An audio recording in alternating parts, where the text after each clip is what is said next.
Hello and welcome back friends. आज के इस वीडियो में हम बात कर रहे हैं ओल्ड इनकम टैक्स एक्ट 1961 और न्यू इनकम टैक्स एक्ट 2025 के अंदर जो चेंजेस हुए हैं in your income tax forms उनके बारे में। सबसे पहले स्टार्ट करेंगे पैन और टैन के एप्लीकेशन फॉर्म्स के साथ। 1961 एक्ट में पैन टैन का एप्लीकेशन फॉर्म था फॉर्म 49A, अब वो हो गया है फॉर्म 93 इंडिविजुअल्स के लिए। 1961 एक्ट में फॉर्म 49AA था नॉन सिटीजन और फॉरेन एंटिटीज के लिए, अब वो हो गया फॉर्म 95 इंडिविजुअल्स के लिए। फॉर्म 96 फॉरेन एंटिटी या एंटिटी फॉर्म आउटसाइड इंडिया के लिए। प्रोफेशनल इंपैक्ट देखा जाए तो क्या है, सबसे पहले आपको देखने को मिलेगा एक segregation based on residential and incorporation status, जो कि एक मोर स्ट्रक्चर्ड अप्रोच के साथ हो रहा है। कंप्लायंस सॉफ्टवेयर मैपिंग को अपडेट करना पड़ेगा accordingly to the new act.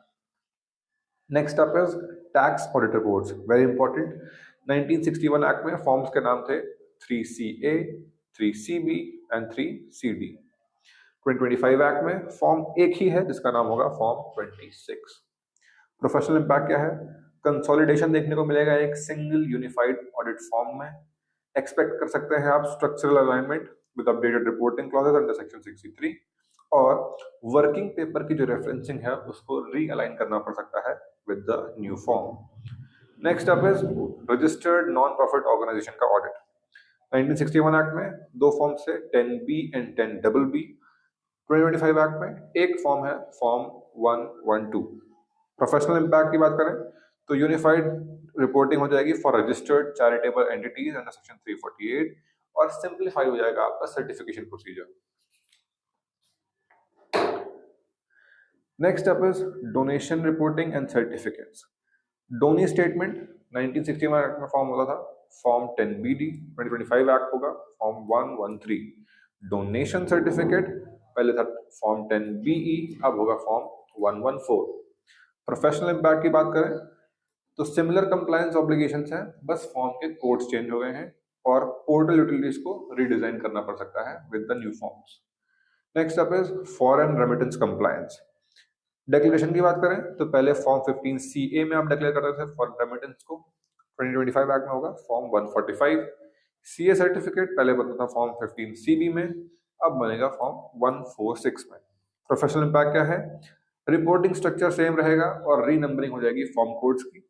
CA certification का वर्कफ्लो को अलाइन करना पड़ेगा और रेफरेंसिंग में अपडेट्स लाने पड़ेंगे।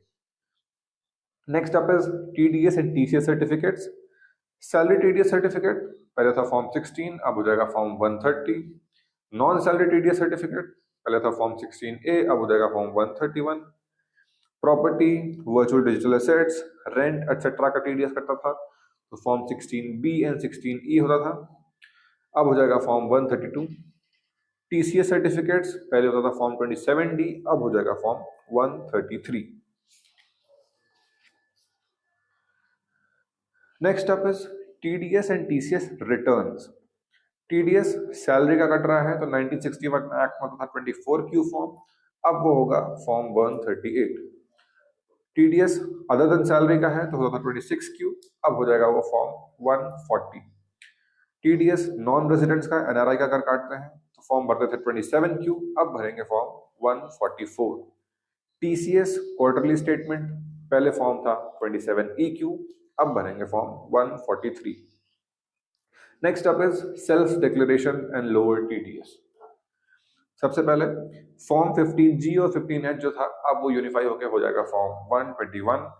फॉर्म 13 की बात करें तो वो हो जाएगा फॉर्म 128। नेक्स्ट अप 1960 एक्ट में अपील टू CITA फॉर्म 35 के अंदर जाता था, अब हो जाएगा फॉर्म 99 के अंदर, और अपील टू ITAT फॉर्म 36 के अंदर जाता था, वहीं अब हो जाएगा फॉर्म 115 के अंदर। So that was all about the major sections और सेक्शन कोड्स जिनमें चेंजेस आए हैं और हमें देखने को मिले हैं।